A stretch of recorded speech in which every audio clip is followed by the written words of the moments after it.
ఎన్నటికి హాని లేదయ్యా, ఎన్నటికి హాని లేదయ్యా సీతారామ, ఎన్నటికి హాని లేదయ్యా సీతారామ, ఎన్నటికి హాని లేదయ్యా సీతారామ, ఎన్నటికి హాని లేదయ్యా సీతారామ, ఎన్నటికి హాని లేదయ్యా ఎన్నటికి హాని లేదు, ఎన్నటికి హాని లేదు, ఇతర దైవము దయవలదు. ఎన్నటికి హాని లేదు, ఇతర దైవము దయవలదు. సన్నుతించు రామయోగి సర్వమతి గనిన యోగికి, సన్నుతించు రామయోగి సర్వమతి గనిన యోగికి ఎన్నటికి హాని లేదయ్యా ఎన్నటికి హాని లేదు, ఇతర దైవము దయవలదు. సన్నుతించు రామయోగి సర్వమతి గనిన యోగికి ఎన్నటికి హాని లేదయ్యా సీతారామ, ఎన్నటికి హాని లేదయ్యా.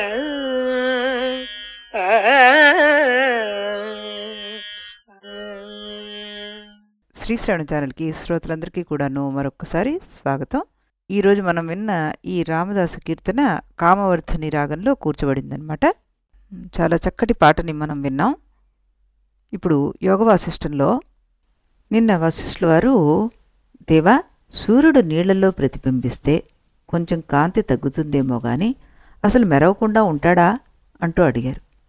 అప్పుడు శివుడు ఏం సమాధానం చెప్తున్నారంటే, ఇక్కడ జరిగేది ప్రతిబింబాన్ని మించిన పని. పరబ్రహ్మ ఒక మనసులో ప్రతిబింబించి నేను చిత్తి యొక్క ప్రతిబింబాన్ని అని గుర్తించగలిగితే అందులో పెద్ద చిక్కేమీ లేదు. కానీ పరబ్రహ్మ ఆ మాట మర్చిపోయి నేను జీవుణ్ణి అంటోంది. బోయవాడితో స్నేహం చేసిన బ్రాహ్మణుడు కొంతకాలానికి నేను బోయవాడినే అంటున్నాడు. అలా ఉంటుంది ఈ ప్రతిబింబ చిత్తు యొక్క పరిస్థితి. పరబ్రహ్మ చిత్తంతో తాదాత్మ్యాన్ని తన మీద ఆరోపించేసుకుని చిత్తు యొక్క ధర్మాలను పొందుతుందన్నమాట. అక్కడితో ఆగలేదు. ఆ పైన ప్రాణవాయువుతోటి తాదాత్మ్యాన్ని పొంది తన మీద ఆరోపించుకుని వాయుధర్మాలైన చలనము హేతుత్వాన్ని అంటే కదిలించే గుణాన్ని కూడా పొందుతుంది. దానివల్లనే జీవచైతన్యం శరీరానికి చలనాన్ని కలగజేస్తుంది. మనం ఇది ముముక్షు ప్రకరణలో క్రియ అంటే ఏమిటి అన్న శీర్షిక కింద మనం చెప్పుకున్నాం అన్నమాట. ఈ చలనం అన్నదానికి ఈ శరీరం అనే బండిని లాగడానికి మనస్సు ప్రాణము అనే రెండు ఎడ్లని ఏర్పరిచాడు బ్రహ్మదేవుడు. నీరు పెరిగితే అలలు వస్తాయి, అలలు పెరిగితే నురుగులు వస్తాయి. అలాగే శరీరం ముదిరితే వ్యాధులు వస్తాయి, అవి ముదిరితే మరణం వస్తుంది. మరణం అంటే ఏమిటి? విసినికర్ర ఆడకపోతే గాలి ఆడతాం. ఇంద్రియాలు మనస్సు ఆడకపోతే లోపల పుర్యాష్టకం కదలదు, అది చచ్చుబడిపోతుంది. దాంతో బయట దేహం కూడా ఒరిగిపోతుంది. ఇదే చిచ్చక్తి దేహత్యాగం, ఇదే మరణం. మరణం అంటే ఏమిటి అన్నది ఉత్పత్తి ప్రకరణలో మనం విన్నాం. ఇప్పుడు లోపల ఉండే జీవుడు తన అజరామరత్వాన్ని మర్చిపోతాడనమాట. ఇప్పుడు ఈ ఇంద్రియాలు మనస్సు కదలడం ఆగిపోగానే ఈ పుర్యాష్టకం కదలదు. పుర్యాష్టకం కదలకపోగానే బాహ్యంలో ఉన్న దేహం కూడా ఒరిగిపోతుంది. చూశారు అప్పుడనమాట. కానీ తనలో దాగి ఉన్న వాసనా బలం చేత మళ్ళీ మరో దేహాన్ని పొందుతాడనమాట. చెట్లకు ఆకులు పుట్టి రాలిపోయి మళ్ళీ పుడుతున్నట్లుగా జీవుడి శరీరాలు పుట్టి రాలి మళ్ళీ పుడుతూ ఉంటాయి. ఇదే జన్మ పరంపర. ఇప్పుడు వశిష్ఠుల వారు అన్నారు, దేవ చంద్రశేఖర ధర అద్వితీయమైన ఈ చిత్తత్వం ద్విత్వాన్ని ఎలా పొందిందో అంటే రెండు రకాలుగా ఎలా కనిపిస్తుందో ఇప్పుడు నాకు అర్థం కావడం లేదు. నాకంతా గందరగోళంగానే ఉంది. ఎందుకంటే చిత్తత్వం ఒకే ఒకటని, దానిలో సజాతీయ విజాతీయ స్వగత భేదాలు లేవని పెద్దలు అంటుంటారు. ఇవి లేకపోతే చిత్తులోంచి ఇంతమంది జీవులు ఎలా వచ్చారు, ఇంత పెద్ద జడ ప్రపంచం అసలు ఎలా వచ్చింది అని అడిగారు. చిత్తత్వమే స్వయంగా తనంతట తానుగా ఇటు జీవరూపంగానూ అటు జాగృత రూపంగానూ మారిందంటారా? అది కుదరదుగా. ఎందుకంటే ఇలా మారడానికి అంటే పరిణామం చెందడానికి మూల పదార్థంలో అవయవాలు ఉండాలి. ఈ చిత్తత్వంలో అవేమీ లేవుగా. ఈ రకమైన పరిణామం సాధ్యం కాదుగా. పోనీ ఇతర కారణాల వల్ల వేటి వల్లైనా ఈ చిత్తత్వం ఇలా మారిందంటారా? అది కుదరదు. ఎందుకంటే అది అద్వితీయమైంది, రెండో వస్తువు లేనే లేదని మీరే అంటున్నారు. పోనీ ఈ చిత్తతత్వం అకారణంగా ఇలా మారిపోయిందయ్యా అంటారా? అలా అంటే ఆ మార్పు ఈ చిత్తత్వానికి సహజ సిద్ధమైంది అయి ఉండాలి. అంటే సంసారం పరబ్రహ్మకు సహజ లక్షణం అని అయి ఉండాలి. ఇలాంటి సహజ లక్షణం మధ్యలో ఏ గురూపదేశం వల్ల వచ్చినా అఘాంతుకమైన తత్వజ్ఞానం వల్ల నశించడం అసాధ్యం అవుతుంది. కనుక ప్రపంచంలో ఎవరికి ఈ సంసారం పోనేపోదు. అప్పుడు ఈ వేదాంత చర్చ అంతా నిరర్ధకం అవుతుంది. పోనీ ఇది కూడా కాదనుకుంటే పరబ్రహ్మకు మాయా అనే శక్తి ఒకటి ఉందయ్యా, అదే ఈ సంసార బంధానికి కారణం అని అనుకుందామా అంటే మళ్ళీ ప్రశ్నలు వచ్చి పడుతున్నాయి. ఎలాగంటే ఆ మాయాశక్తి సహజ సిద్ధమా అఘాంతుకమా? సహజ సిద్ధమైతే అది ఎప్పటికీ పోనే పోదు. పోనీ అఘాంతుకం అనుకుంటే అప్పుడు అది ఎలా వచ్చిందని ప్రశ్న వెంటబడుతుంది. అది దానంతట అదే వచ్చింది అంటే మాయాశక్తి బ్రహ్మకు సహజ సిద్ధమే అని చెప్పినట్లు అవుతుంది. అలా అయితే మోక్షం ఎప్పటికీ రానే రాదని ఇప్పుడు చెప్పుకున్నాం. పోనీ మాయాశక్తికి వేరే కారణం ఉందనుకుందామా? అలా అనుకుంటే ఆ కారణం ఎక్కడి నుంచి వచ్చింది అనే ప్రశ్న వస్తుంది.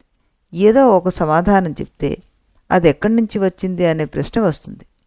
ఆ ప్రశ్న పరంపరకు ఇంకా అంతే ఉండదు. కనుక సత్యం ఏమిటో మనకి ఎప్పటికీ తెలియదు. ఇది అనవస్థాదోషం అయిపోతుంది మనకి. ఇదిలా ఉండగా అసలు ఈ మాయాశక్తి మిథ్యా సత్యమా? ఇదో పెద్ద ప్రశ్నలా కూర్చుంటుంది మన ముందు. పోనీ మిథ్య అందాము అంటే మాయ అనేది లేని వస్తువు అయిపోతుంది. లేని వస్తువులోంచి ద్వైత ప్రపంచం అంతా పుట్టిందా? పుట్టిందిలే అనుకుంటే పరబ్రహ్మలోంచి ద్వైత ప్రపంచం నిష్కారణంగా వచ్చిందని చెప్పినట్లు అవుతోందా లేదా? అక్కడ అది పరబ్రహ్మకు సహజధర్మం అన్నమాట. అలా అంటే ఇక ఈ బంధం పోయే ప్రసక్తే లేదు అని అనుకోవాల్సి వస్తుంది మనం. పోనీ మాయాశక్తి సత్యం అనుకుందామా? అసత్యమైతే దానివల్ల పుట్టే ప్రపంచం కూడా సత్యమే. సత్యమైన పదార్థమేది జ్ఞానం వల్ల పోదు కనుక ఆత్మజ్ఞానం వల్ల మోక్షం రాదని చెప్పినట్లుగా అవుతుంది. పోనీ మాయాశక్తి సత్యము కాదు అసత్యము కాదు, సద్భిన్నం అందాం అంటే అలాంటి పరిస్థితి అసాధ్యం. కనుక దేవా, ఈ చిక్కులు ఎలా తీరుతాయో అర్థం కావట్లేదండి నాకు అంటూ సుదీర్ఘ ప్రశ్న వేశారు మన వశిష్ఠుల వారు. నిజానికి ఈ మూల ప్రశ్నలు అంతా కలిపి 2 శ్లోకాలుగా ఉందంతే. దీనికి మరి శివుడు ఏ రకమైన మలుపుని తిప్పుతాడు అన్నది మనం ఇక్కడ చూద్దాం. వశిష్ఠ, 1 2గా ఎలా మారింది అని అడుగుతున్నాం. 1 అంటే ఏమిటి, 2 అంటే ఏమిటి? సతి ద్విత్వే కిలైకం సత్యేకత్వే ద్విరూపత అన్నారు. చిత్రం చూడు, 2 ఉంటేనే 1 అనే మాట వస్తుంది, 1 ఉంటే రెండోది వచ్చి తీరుతుంది. ఈ మాట చిత్రంగా ఉంది కదా. ఆకాశం మీద ఈ నక్షత్రం ఒకటే ఉంది, రెండో వస్తువు లేనే లేదు అని ఒకటి చెప్పాడు అనుకో. అప్పుడు ఆకాశంలో మొత్తం ఎన్ని వస్తువులు ఉన్నట్లు? నక్షత్రం 1 చెప్పేవాడు 1, మొత్తం కలిపి 2. నిజానికి 2 ఉండబట్టి చెప్పేవాడు తన మాట మర్చిపోయి 1 ఉంది అంటున్నాడు. కనుక 2 ఉంటేనే 1 వస్తుంది అని నేను అన్నాను. ఒకడు నేను ఒక్కడనే ఉన్నాను అన్నాడు అనుకో, ఆ వాక్యానికి పరిసమాప్తి లేదు. మా ఇంట్లో నేను ఒక్కడనే ఉన్నాను అంటే ఆ వాక్యానికి పరిసమాప్తి ఉంది. ఆ వాక్యంలో ఇల్లు నేను అనే 2 పదార్థాలు స్పష్టంగా కనిపిస్తున్నాయి కదా. అలా కాక వాక్య సమాప్తి లేకపోయినా సరే నేను ఒక్కడనే ఉన్నాను అని ఒకడు అన్నాడు అనుకో, ఎవరో ఒకరు వినేవారు ఉండబట్టే కదా ఆ వాక్యం బయటకు వచ్చింది. కనుక రెండో వారు ఉన్నట్టే లెక్క. 1 ఉంటే రెండోది వచ్చి తీరుతుంది అని నేను అన్నాను అన్నారు. ఎంత చక్కటి లాజిక్ చెప్తున్నారు చూడండి. అందుకే పరబ్రహ్మను ఒంటిది అని చెప్పి ఊరుకోవడానికి వీల్లేదు అంటుంది శృతి. ఏకమేవాద్వితీయం అంది. కనుక పరబ్రహ్మ స్థితి ఏకత్వం కాదు, అద్వితీయత్వం. అంటే బ్రహ్మ రెండూ లేని ఒకటి అని అర్థం అన్నమాట. లోకంలో ఉండే ఒకటి రెండుతో సంబంధం లేనిది కాదు. దాన్ని తెచ్చి బ్రహ్మతో ముడిపెట్టుకోకూడదు మనం. నువ్వు అలా ముడిపెట్టి ఒకటి రెండు ఎలా అయింది అని ప్రశ్నిస్తున్నావు. కనుక నీ ప్రశ్నలోనే దోషం ఉంది. మళ్ళీ చెప్తున్నాను నేను, నీ ప్రశ్నలో ఉన్న ఒకటి లోక సంబంధమైనది, దానికి రెండుతో సంబంధం తప్పనిసరి. ఏకమేవాద్వితీయం బ్రహ్మ అన్న చోట ఉండే ఒకటి రెండుతో సంబంధం లేనిదన్నమాట. కనుక ఈ రెంటిని అంటే లౌకికమైన ఒకటిని బ్రహ్మకు సంబంధించిన ఒకటిని కలిపేసి నువ్వు గందరగోళంగా అయిపోతున్నావు. అందుకే ఈ ప్రశ్న వేస్తున్నావు. ఈ సమాధానం బాగా అర్థం చేసుకునేందుకోసం మరింత వివరణ ఇస్తాను, ఇప్పుడు విను అంటూ వశిష్ఠుల వారికి చెప్తున్నారు. ఇంకా ఏమని? సత్యం అంటే ఏమిటో విస్పష్టం కావడం కోసం సత్యాన్ని 3 భాగాలుగా చేసుకున్నావు. ఏమిటవి? పారమార్థిక సత్యము, వ్యావహారిక సత్యము, ప్రాతిభాసిక సత్యం. వీటిలో పారమార్థిక సత్యం అంటే పరబ్రహ్మ, వ్యావహారిక సత్యం అంటే కనిపించే దృశ్య ప్రపంచం. దీనికే మరో పేరు ద్వైత ప్రపంచం, ఇంకొక పేరు ద్విత్వం. ప్రాతిభాసిక సత్యం అంటే శుక్తి రజతము మొదలైనవి. శుక్తి రజతం అంటే మనం చెప్పుకున్నాం కదా, ముత్యపు చిప్పలో కనిపించే వెండి అని. సత్యం ఇన్ని రకాలుగా ఉండే వీల్లేదు. కనుక వీటిల్లో నిజమైన సత్యం ఏది అని విచారించదలుచుకున్నాం. ప్రాతిభాసిక సత్యం నిజమైన సత్యం కాదని తేలిగ్గానే అర్థమైపోతుంది మనకి. ఇకపోతే ద్విత్వరూపమైన వ్యావహారిక సత్యం నిజమైన సత్యం అని సాధారణంగా లోకం నమ్మేస్తుంది. కానీ బాగా విచారించి చూస్తే ప్రాతిభాసిక సత్యాలైన శుక్తి రజతాలకు వ్యావహారిక సత్యాలైన పంచభూతాది పదార్థాలకు భేదమేమీ కనిపించడం లేదు.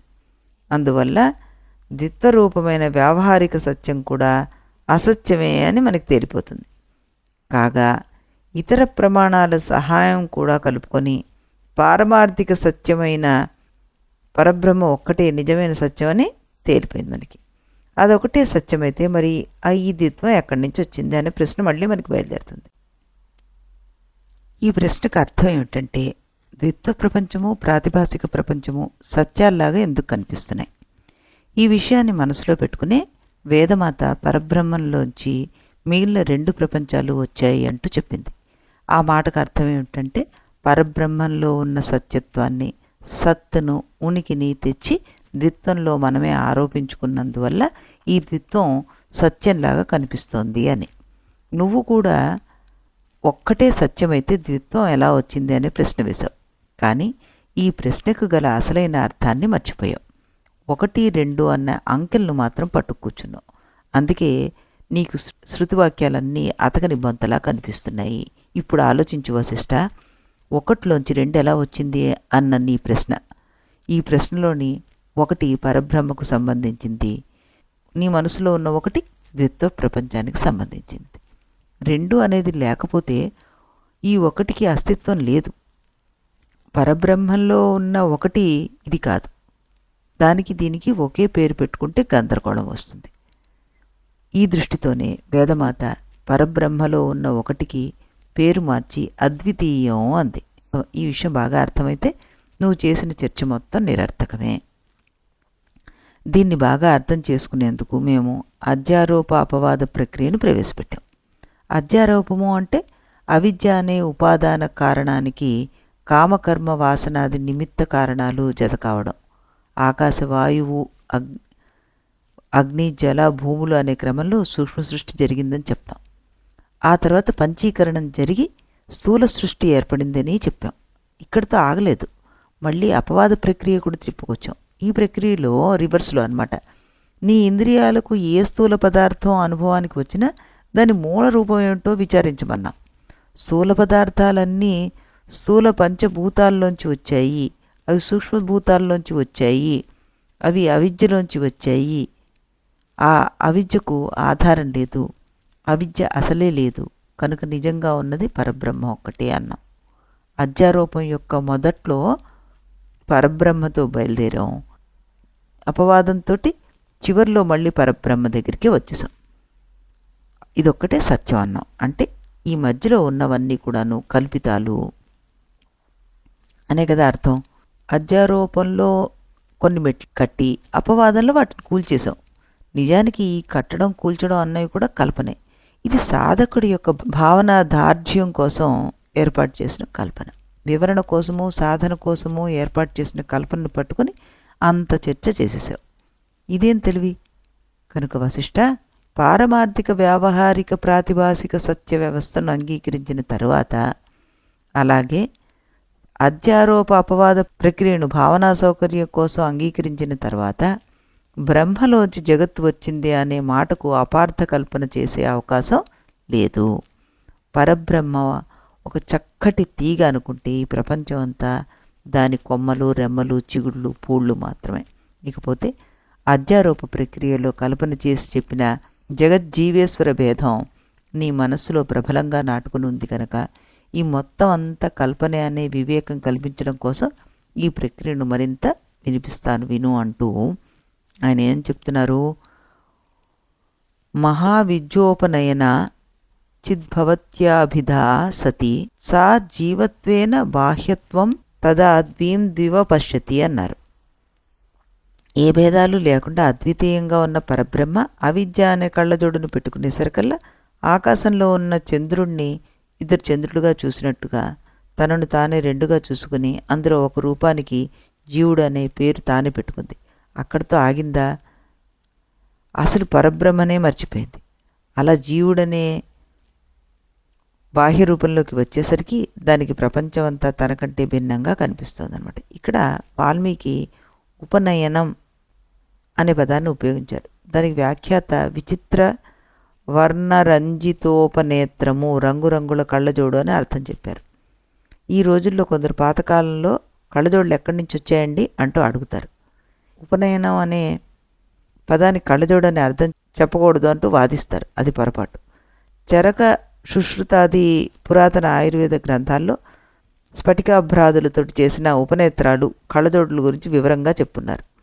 మధ్యకాలంలో మన విద్యను నశించిపోవడం వల్ల మనకి తెలియకుండా పోయాయి కనుక వాల్మీకి కాలం నాటికి కళ్ళజోడులు లేవు అని చెప్పడానికి వీల్లేదు అంటున్నారు ఈయన. అంతేకాకుండా ఇప్పుడు కథలోకి వచ్చేస్తే ఇక్కడ ప్రపంచం అంతా తనకంటే భిన్నంగా కనిపిస్తోందన్నారు కదా. అంతేకాకుండా తను పరబ్రహ్మ కంటే వేరనుకుంటోంది కూడా అన్నది. అక్కడితో ఆగిందా? తన చుట్టూ పుర్యాష్టకాన్ని కల్పించుకుని సంసారంలోకి ప్రవేశించేసింది. ఈ పుర్యాష్టకంతో అంటే సూక్ష్మ శరీరంతో తాదాత్మ్యతను పొంది జీవుడై ప్రాణాది క్రియలను ప్రారంభించింది. ప్రాణాది క్రియలు అంటే ఇక్కడ జీవించడం, బ్రతికుండడం, ఉచ్ఛ్వాస నిశ్వాస క్రియలు చేయడం అన్నమాట.